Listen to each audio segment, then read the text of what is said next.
Merhabalar, kanalıma hepiniz hoş geldiniz. Kanalımdan kucak dolusu selamlar, sevgiler sunuyorum. Evet, yine bir tığ işi örgü çalışmasıyla sizlerle birlikteyiz. Bu videomda sizlere gerçekten güzel, gösterişli, herkesin yapabileceği türde bir modelle geldim. Evet arkadaşlar, modelimize geçmeden önce bir hatırlatmam olacak. Evet, yorumlar alıyorum. Yorumlara cevap olsun diye. Şimdi arkadaşlar, yorumlarda yapmış olduğum modellerin yaka, kol kesimi, yani baştan sona bitmiş örgümü isteyen arkadaşlarım var. Şöyle bir açıklama getirmek istiyorum. Model olarak gösteriyorum arkadaşlar. Yani benim yapmış olduğum modellerden battaniyedir, şaldır, yelektir, hırkadır. Yani aklınıza gelebilecek her türlü örgüyü yapabileceğiniz modeller gösteriyorum. Tabii ki yaka ve kol kesimli videolarım mevcut. Yaka ve kol kesimi arkadaşlar zaten teknik aynıdır. Dikkatli videoları izlediğiniz zaman gerçekten bunu çözeceksinizdir. Ben burada bütün modellerin yaka ve kol kesimini baştan sona anlatmam mümkün olmadığı için yani ben model gösteriyorum. Ama dediğim gibi geçmişte birçok videom var. Yani yaka ve kol kesimli birçok hırka, yelek yani kanalımda bulabilirsiniz. Evet, bunu hatırlatmak istedim.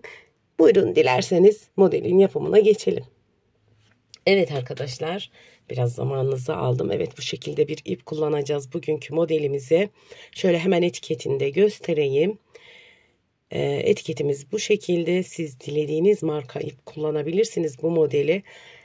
Şöyle hemen renk kodunu da göstereyim. Rengimiz de harika bir renk. Tığ numaram hemen bir tık kalın bir ipim olduğu için şöyle tığ numaramızı da biraz kalın bir tığ kullanacağım. Sizler ipinizin kalınlığına, inceliğine göre tığlar seçebilirsiniz. Buyurun, dilerseniz Bismillahirrahmanirrahim diyelim ve modelimizin anlatımına geçelim. Evet, hemen ipimi tığıma sabitledim. Burada zincirler çekiyoruz arkadaşlar. Zincir sayılarımız 6 ve 6'nın katları artı 5 zincir ekleyerek bu modelinizi kurabilirsiniz. Hemen şöyle 6 6 6 olarak zincirlerimi tamamlıyorum. Tabi sizlere model anlatacak kadar bir zincir çekiyorum. Sizler yapacağınız örgünün enine göre zincirlerinizi ayarlayıp battaniyedir, yelektir ölçülerle hareket ederek yapabilirsiniz. Hemen şöyle, evet, 5 zincirimi ekledim. 6 6 6 artı 5 zincirimi ekledim. Burada bu şekilde devam ederek kenar zincirimi ekleyeceğim arkadaşlar. Hemen çekmiş olduğum zincirimin bitiminden elimi koydum. 1 2 3 tane zincir ekledim. Tığımın başına ipimi aldım. Hemen tutmuş olduğum kısımdan bir tane trabzan yaptım. Tekrar ikinci trabzanımı yapıyorum. Zincirim ile birlikte 3 trabzan, 4 trabzan ve 5. trabzanımı yapıyorum. Kenarda zincirimizle birlikte 5 tane trabzanımızı oluşturmuş olduk. Kenar zincirimizle birlikte. Burada hemen bir tane zincir çekiyoruz. Tığımın başına ipimi aldım. Burada bir zincir atladım. İkinci zincirime trabzan. İkinci zincirime trabzan. Üçüncü zincirime trabzan. Bu şekilde 5 tane trabzan yapıyoruz yine.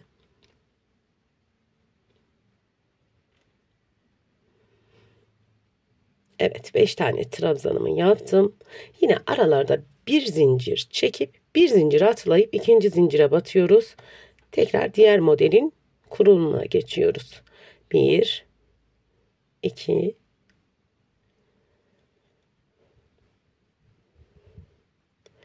3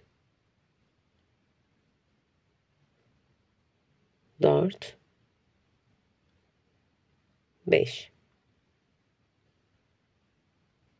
Evet, 5 tane yine trabzanımı yaptım. Şimdi arada bir zincir, bir ikinci trabzanımıza tekrar zincirimize trabzan yapıyoruz. Yine 5 tane trabzan, ikili trabzanımızı yapıyoruz.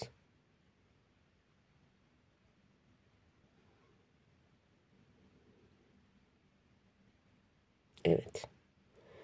Burada yine 5 trabzanımı yaptım. Birinci sıramızı bu şekilde tamamladık. Hemen şöyle 1, 2, 3 tane zincir çekiyorum. Geriye dönüyoruz arkadaşlar. İkinci sıramızda tığımın başına ipimi 2 defa alıyorum. Buradan hemen 5 tane trabzanımız vardı. 1, 2, 3. Üçüncü trabzanımızdan hemen dibinden bu şekilde girerek üçlü trabzan yaptık. Uzattık, yani trabzanımızı uzattık. Bu şekilde. Tığımın başına ipimi aldım. Geriye döndüm. Kalan trabzanlarımızı, geride kalan trabzanlarımızı yapıyoruz. Geride bir trabzanımız kalmıştı. Hemen bir trabzan, 2 trabzan ve 3. trabzanımızı yapıyoruz. Evet, bu şekilde bir görüntü. Yine tığımın başına 2 defa ipimi aldım. Aynı yerden aynı şekilde dibinden batarak yine üçlü trabzan yapıyoruz. Evet, bu şekilde. Bir zincir çektim. Tığımın başına ipimi aldım 2 defa. Hemen diğer modelimize geçiyoruz. 1, 2, 3. trabzanın belinden kavrayarak yapıyoruz arkadaşlar. Evet. Yine 3'te çektiğim ikili, üçlü trabzanımızı yaptık. İkişer ikişer 3'te çektik. Hemen geriye dönüyorum. Birinci trabzanımı yapıyorum. İkinci trabzanımı yapıyorum. Üçüncü trabzanımı yapıyorum. Tığımın başına yine 2 defa ipimi alıyorum. Yine aynı trabzanın içine trabzanımızı uzatıyoruz. Bu sefer üçlü bir trabzan yapıyoruz. Yine arada birer zincir çekiyoruz. Tığımızın başına ipimizi alıyoruz. 2 trabzan atlayıp 3. trabzanımıza yine trabzan uzatarak modelimizi uyguluyoruz. Yani 3. örneğimizi geriye dönüp yine 3 tane ikili trabzanlarımızı sıralıyoruz.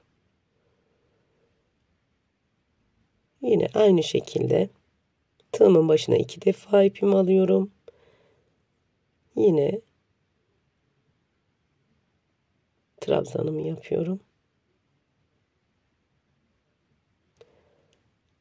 Arada yine bir zincirimizi çekip son örneğimizi yapalım.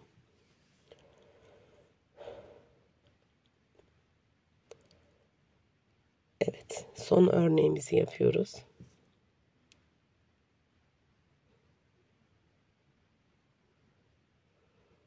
Yine ikişer ikişer ilmeklerimi çıkardım.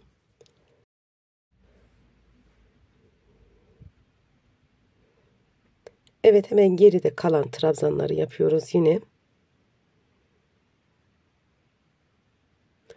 3 tane trabzan yapıyoruz.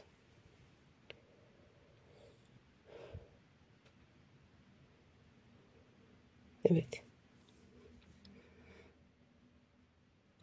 Şimdi kenara zincirime de bir tane batacağım arkadaşlar. Burada onu da göstereceğim. Hemen tığımın başına ipimi aldım. Yine trabzanımı uzattım.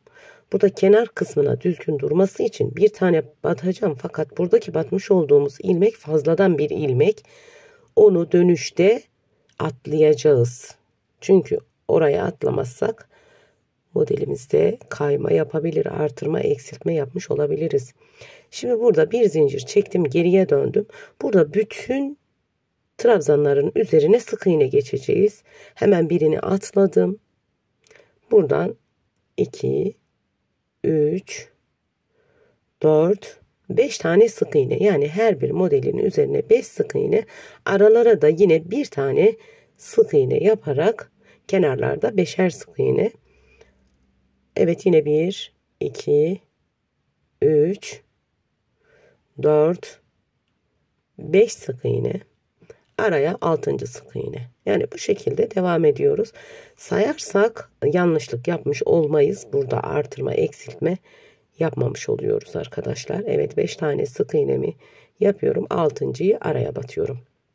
Şimdi burada kenarda da aynı şekilde 5 tane sık iğnemizi yapıyoruz. 1, 2, 3, 4. Hemen burada atlıyorum. Buraya batmıyoruz. 5.'yi zincirimin tepesine batıyorum. Burada bir önceki sırada yapmış olduğumuzu atlamış oluyoruz. Yani kenarlarda beşer sayımız. Evet, 3 tane zincir çekiyorum. Artık modelimizin tekrarı oluyor arkadaşlar. Yani bir sıra model kuruyoruz. Bir sıra sık iğne olarak. Alttaki zemin başlama kısmıydı. Yani modele zemin hazırlığıydı. Evet, bir model kurmuş olduk. Şimdi yine tığımın başına ipimi aldım 3 zincirden sonra. Burada 3 tane, bakın görüyor musunuz? Trabzan var. Hemen ortadaki ikinci trabzanın dibinden bu şekilde üçlü trabzanımı yapıyorum. Yine geriye dönüyorum. Sık iğnelerim var. Geride bir sık iğnem.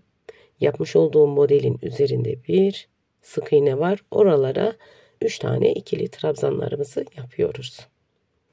Yine tığımın başına 2 defa ipimi alıyorum. Yine batmış olduğum kısma geliyorum. Burada yine uzatıyorum trabzanımı, üçlü trabzanımı. Şimdi devam ediyorum. Arada bir zincir çekiyoruz. Tığımızın başına 2 defa ipimizi alıp aynı teknikle bu sıramızı da bu şekilde tamamlamış oluyoruz. Geriye dönüyorum. Buradaki trabzanlarımı yapıyorum. 1 2 3 trabzan. Yine tığımın başına 2 defa ipimi alıyorum. Yine burada arada zincirimizi çekmeyi unutmuyoruz. Zincirimizi çekiyoruz. Yine bu şekilde devam ediyoruz.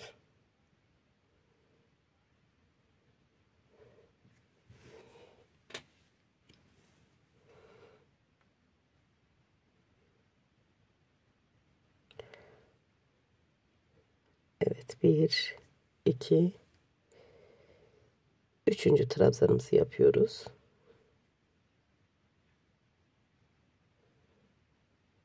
Tekrar yine tığımın başına ipimi alıyorum.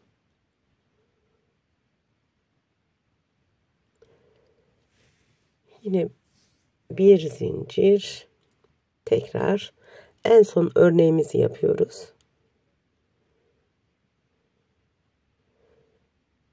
Yine 3 tane trabzanımızı yapıyoruz.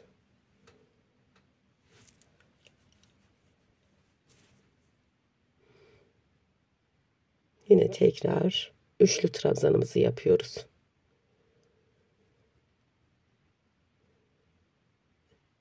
Yine zincirimizin üzerine batmayı unutmuyoruz. Kenarı düzgün gitsin diye yapıyoruz arkadaşlar bunu. Bu şekilde burada bitirirsek kenarı düzgün olmaz. Hemen tekrar ikili trabzan yaptım. Bundan sonrası yine sık iğne arkadaşlar. Dediğim üzere bir sıra sık iğne. Yine bu kısımdan batmıyorum. Diğer kısımdan batıyorum ki artırma yapmış olmuyoruz. Evet, sık iğnelerimizi yapıyoruz. Burada bir alt sırada yapmış olduğumuz gibi. Evet arkadaşlar, ben modelin biraz ilerlemiş halini göstereyim sizlere. Modelimizin ilerlemiş hali bu şekilde. Evet, gerçekten görünüşü, yapımı muhteşem bir model. Dilediğiniz örgüde kullanabilirsiniz. Yine dediğim gibi kanalımda yeleklerde beden ölçüleri videom var. Tekrar video çekmenin anlamı yok. Yani videolar bölümüne girdiğiniz zaman bulabilirsiniz. Battaniye yapmak isterseniz ölçüleri tamamen sizlerin isteğine kalmış bir şey arkadaşlar. Şal yapmak isterseniz o şallarda yine ölçüleri sizlere kalmış bir şey. Evet, bu şekilde bir model sizlere bu videomda anlatmaya çalıştım. Bir kusurumuz olmuşsa affola. Bir sonraki videomuzda görüşmek dileğiyle. Allah'a emanet olun. Hoşça kalın. Kendinize iyi bakın.